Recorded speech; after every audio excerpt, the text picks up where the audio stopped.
Hey everyone, it's Tom Karadza with another Rockstar Minute.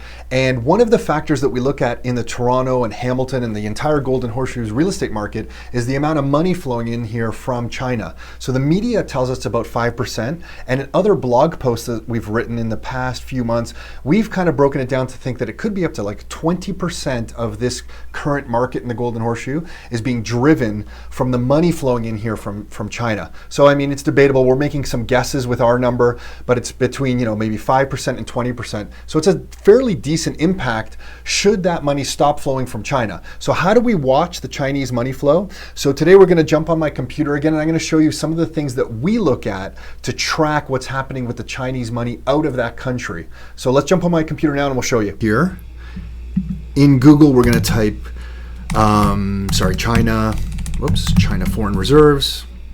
Type in China foreign reserves. When the results come up, we're going to click over to the news tab in Google here. And this gives us just a high level overview of what's hitting the news. And you can kind of see some of the headlines, like how much more China's foreign reserves can fall. China's foreign reserves drop below US 3 trillion to a 6-year low. So it gives us some idea of what's going on should China worry about its falling foreign exchange reserves. So we get some idea of just kind of what's hitting the mainstream media here. And if you dig into some of these articles, you can get some numbers.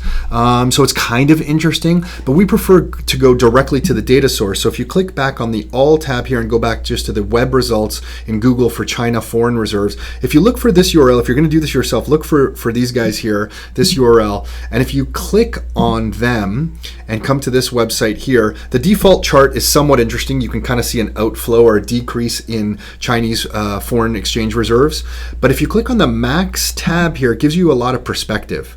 So we can see from here that basically China moved from a position of having almost no foreign reserves in the last, it's going to be about 15 years ago, to in the last little while going from almost zero right up to $4 trillion. So as China became the manufacturing center for the entire world and started producing goods and exporting them all over the world, they accumulated a lot of money and it was a profitable exercise for them as a country, obviously, and this is basically their savings account. They were able to put a lot of money away and it got up to $4 trillion. And they even did this right through the financial crisis. You can see like 2007, 8, this just kept plowing forward. But then about 18 months ago, somewhere between 2 years ago and 18 months ago, something changed. And the money started flowing, if you can see right here at the top of this chart here, started flowing the other way and started leaving the country. Now that's alarming to us for just, the obvious reason, like why is the money leaving China now? And then the other reason is that we know that the Chinese money outflow has a major impact in the Golden Horseshoe's real estate market. So both the Toronto and Hamilton and the entire Golden Horseshoe is being affected by the Chinese inflow into this country of the money. So the money's leaving China as demonstrated on this chart here. And we know that Canada's getting some of that and it's affecting the real estate market. So when this stops, if you want to keep a tab on one of the factors that may play a role in the change of a Toronto real estate market, we can just watch this and see if it stops. Because if that stops, that's obviously a big change in our market here because we know a lot of the money is landing here. And it did plateau, it did stop here for a little while in 2016, and it didn't change the strength of our market.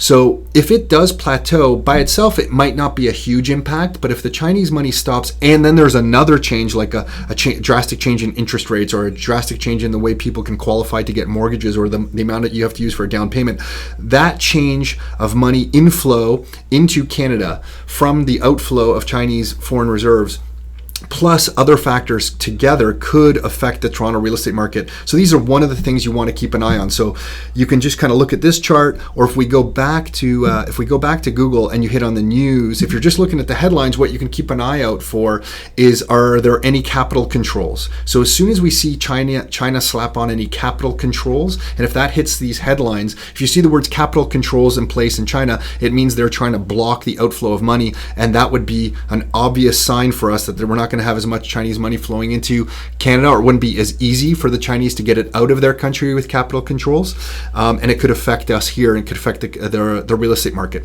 So that's one way we kind of use Google and the headlines, but also the data itself to give us an idea of what's going on here, right here in our own backyard.